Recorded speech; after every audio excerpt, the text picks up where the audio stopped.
ठीक आहे, मग आता आपण काय करू, याचा अभ्यास करूया. हे काय आहे, कॅलरी मसल्स आहे, हे आयरिस आहे, प्युपिल आहे, क्रिस्टलाइन लेन्स आहेत या, नंतर कॉर्निया आहे.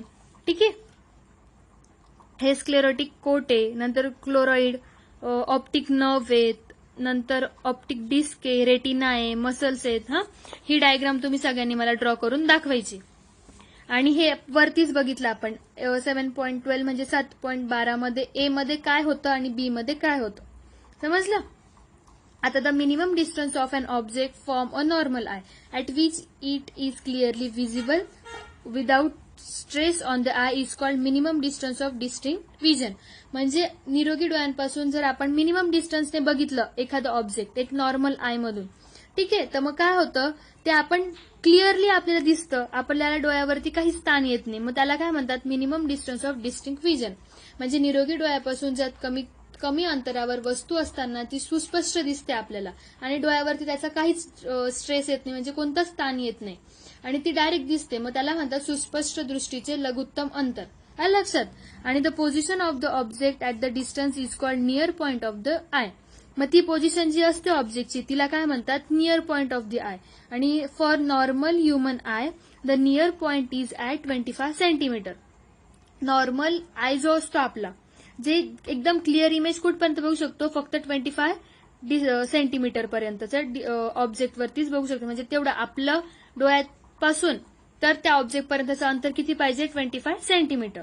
The farthest distance of object from a human I at which it is clearly visible without stress on the eye is called farthest distance of distinct vision. मग जर डोळ्यापासून जास्तीत जास्त अंतरावर वस्तू असेल आणि ती सुस्पष्ट दिसू शकते तर अंतराला सुस्पष्ट दृष्टीचे अधिकतम अंतर असे म्हणतात, म्हणजे फार्देस्ट डिस्टन्स म्हणतात. The position of object at this distance is called the far point of object. मग त्या ऑब्जेक्टच्या पोझिशनला म्हणतात फार पॉइंट ऑफ द ऑब्जेक्ट, म्हणजे खूप लांब अंतरावरची आहे ती. आणि for a normal human eye the far point is at infinity. मग आता फार पॉइंट नॉर्मल आय साठी काय, इन्फिनिटी म्हणजे अनंत अंतरावरती असू शकतं ते. ठीक आहे, आता तुम्हाला हे माहितीये का, the eyeball is approximately spherical and has diameter of about 2.4 centimetre. म्हणजे नेत्रगोल जो आहे त्याचा व्यास सुमारे किती असतो, 2.4 centimetre. The working of the lens in human I is extremely important. आणि ह्युमन आय मध्ये आयचं वर्किंग हे एक्स्ट्रीमली इम्पॉर्टंट आहे, म्हणजे खूप अत्यंत महत्वाचं आहे मानवी डोळ्यामध्ये भिंगाचं कार्य. The lens can change its focal length to adjust the see object and different distance. मग आपल्या डोळ्यातले भिंग काय होतात, ते ऍडजस्ट करत असतात फोकल लेंथ ऑब्जेक्ट दिसण्यासाठी आपल्याला वेगवेगळ्या अंतरवरची. In a relax state the focal length of the healthy eye is 2 metre. आणि जर आपण भिंगाचं दुसरं म्हणजे एकदम स्नायू शिथिल म्हणजे एकदम रिलॅक्स त्याच्यात जर बघायचं असेल आपल्याला वस्तू, तर मग ती डोळ्यांच्या भिंगाचे नाभी अंतर किती असेल, 2 सेंटीमीटर. आणि the other focus of the eye is on the retina. आणि मग नंतर डोळ्याच्या भिंगाचा दुसरा भाग हा कुठे असतो, नाभी बिंदू डोळ्याच्या आतील पडद्यावर असतो. ठीक आहे,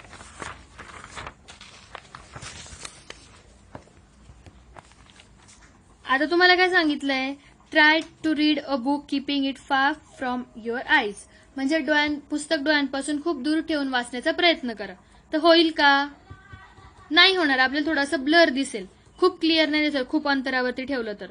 try to read a book keeping it very close to your eyes. म्हणजे अगदी जवळ ठेवायचंय पुस्तक तुमच्या डोळ्यांचं आणि मग तुम्हाला वाचून बघायचं की काय होतंय. आणि तिसरं, try to read a book keeping it at a distance of 25 centimetre from your eyes at which time you see the alphabets clearly and why. आणि तिसऱ्या वेळेस तुम्हाला सांगितलंय की पुस्तक डोळ्यांपासून सुमारे 25 सेंटीमीटर अंतरावरती धरून वाचायला सांगितलंय. ठीक आहे, मग तुम्हाला याच्यामधून कोणत्या वेळेस एकदम क्लिअर दिसलं किंवा एकदम सुस्पष्ट अक्षरे दिसली, तो ऑब्व्हियसली तिसऱ्या वेळेस का, तर तुम्ही आधीच बघितलं आणि आपण आधीच शिकलो आहोत की जास्तीत जास्त आपल्याला अंतर जर क्लिअर म्हणजे समोरची ऑब्जेक्ट जर क्लिअर, वस्तू जर क्लिअर बघायची असेल, सुस्पष्ट ती दिसेल, तर ती अशा कोणत्या अंतरवरती दिसेल, तर आपल्या डोळ्यांपासूनचं अंतर आणि त्या वस्तूपासूनचं अंतर हे किती पाहिजे, 25 सेंटीमीटर पाहिजे. आलं लक्षात. त्यामुळे तिसऱ्यातच दिसेल. मग defects of vision and their correction म्हणजे दृष्टीदोष व त्यावरील उपाय काय आहेत. Some people can not see things clearly due to loss of accommodation power of the lens in their eyes. Accommodation म्हणजे काय आपण मागच्याच व्हिडिओमध्ये बघितलं. मग काही लोकांना काय असतं ते क्लिअर ऑब्जेक्ट बघू शकत नाही, म्हणजे समोरच्या ज्या गोष्टी आहेत ना त्यांना सुस्पष्ट दिसत नाही. तर ते का नाही दिसत? तर त्यांच्या डोळ्यातील जी अकोमोडेशन पॉवर असते म्हणजे जी समायोजन पॉवर असते ती काय झालेली असते, कमी झालेली असते, त्यामुळे ती त्यांना दिसत नाही. मग त्याच्यामुळे ते काय करतात, lenses in their eyes because of defective refraction by the lenses their vision becomes faint and fuzzy. म्हणजे त्याच्यामुळे काय होतं, डोळ्यातील अपवर्तन दोषामुळे दृष्टी काय होते, अंधुक होते आणि तशीच ती काय होते, अस्पष्ट होते. मग in general there are 3 types of refraction defects. मग त्याच्यामध्ये 3 प्रकारचे अपवर्तन दोष आहेत. एक आहे नियर साइटनेस किंवा मायोपिया, त्याला मायोपिया म्हणतात. म्हणजे लघु दृष्टी किंवा निकट दृष्टीता.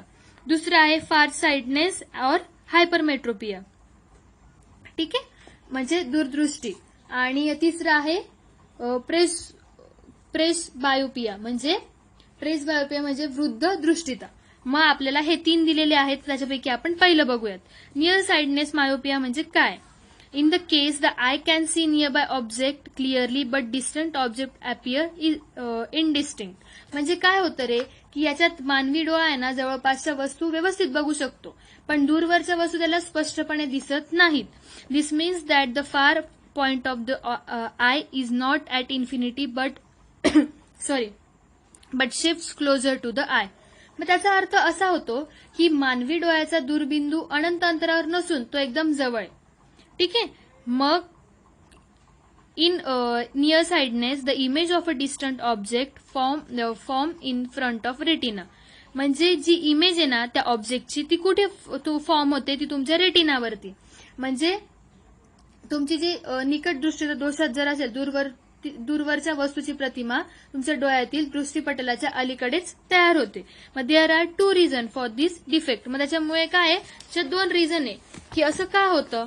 ते 2 रिझन म्हणजे पहिलं बघूयात, the curvature of the cornea and the eye lens increases. मग काय होतं, एकतर डोळ्यातील पारपटल किंवा नेत्रभिंग यांची वक्रता वाढू शकते, आणि ती वाढली तर काय होतं, the muscles near the lens can not relax. आणि जे तुमचे मसल्स असतात लेन्स जवळचे, भिंगाजवळचे जे पण तुमच्या याच्यात मसल्स असतात ते काय होतात, रिलॅक्स होत नाही, म्हणजे ते असे शांत होत नाही. आणि त्याच्यामुळे काय होतं, converging power of the lens remains large. म्हणजे त्याच्यामुळे तुमची जी वक्रता वाढली नेत्रभिंगाची आणि पारपटलाची, तर त्याच्यामुळे ती वाढल्यामुळे भिंगाची अभासरी शक्ती ही काय होते, जास्त होते, ठीक आहे. नंतर दुसरं, eyeball elongate so that the distance between the lens and the retina increases. आणि दुसरं कारण असं आहे की नेत्रगोल लांबट झाल्यामुळे डोळ्याचे भिंग व डोळ्यातील दृष्टीपटल यांच्यातील अंतर वाढते. म्हणजे कोणामधलं डिस्टन्स वाढतं, लेन्स आणि रेटिनामधलं, ठीक आहे. हे 2 रिझन आहेत. मग आता त्यांनी सांगितलंय the defects can be corrected by using spectacles with concave lens of proper focal length. म्हणजे जर हे डिफेक्ट आहेत ते जर आपल्याला करेक्ट करायचे असेल तर आपण त्याच्यासाठी स्पेक्टॅकलचा यूज करतो, म्हणजे चष्मा लावतो आपण. आलं लक्षात? मग चष्मा लावतो म्हणजे काय, तर योग्य नाभी अंतर असलेला अंतर्गोल भिंगाचा चष्मा वापरून या दोघांचे आपण निराकरण करू शकतो, म्हणजे आपण त्याच्यातून सोल्युशन काढू शकतो. This lens diverges the incident ray and these diverged rays can be converged by the lens in the eye to form the image on the retina. म्हणजे काय होतं, ह्या भिंगांमुळे प्रकाश किरणांचे अपसरण होतं आणि मग ते अपसरण झालं की ते डोळ्यातील भिंगापर्यंत पोहोचतं. डोळ्यातील भिंगापर्यंत पोहोचलं की नंतर ते काय होतं, भिंगामुळे अभिसरण होऊन डोळ्यांच्या भिंगामुळे त्याचं परत अभिसरण होतं आणि अभिसरण झालं की मग प्रतिमा डोळ्याच्या पडद्यावरती तयार होते. म्हणजे the lens diverge in the incident ray and this diverge rays can be converge by the lens in the eye to form image on the retina. मग कुठे इमेज फॉर्म होते, रेटिनावरती. The focal length of concave lens is negative. मग focal length concave लेन्सची काय असते, negative असते. त्यामुळे काय होतं, so a lens with negative power is required for correcting near sightedness. मग निगेटिव्ह पॉवर म्हणजे निगेटिव्ह जर नंबर असेल तुमचा तर समजून घ्यायचं की तुम्हाला नियर साइडनेसचा त्रास आहे, म्हणजे लघुदृष्टी तुमची किंवा तुमच्या दृष्टीत तुम्हाला मायोपियाचा आजार आहे. तर मग काय होतं, अंतर्गोल भिंगाचे नाभी अंतर हे ऋण असतं. मग ऋण असल्यामुळे काय होतं, निकट दृष्टीदोषाच्या डोळ्यांसाठी ऋण शक्तीचा चष्मा असतो. आलं लक्षात? तुम्हाला जर नियर साइडनेस म्हणजे जवळचं जे अंतर आहे ते तुम्हाला दिसत नसेल. जवळ म्हणजे जवळ तुम्ही एखादी वस्तू ठेवली असेल आणि ती तुम्हाला दिसत नसेल तर तुम्हाला कुठला आजार आहे म्हटलं, तुम्हाला कोणता प्रकारचा चष्मा यूज करावा लागेल किंवा तुम्हाला कुठला डिसीज म्हटलं जावं लागेल तर तो आहे नियर साइडनेस. आलं लक्षात.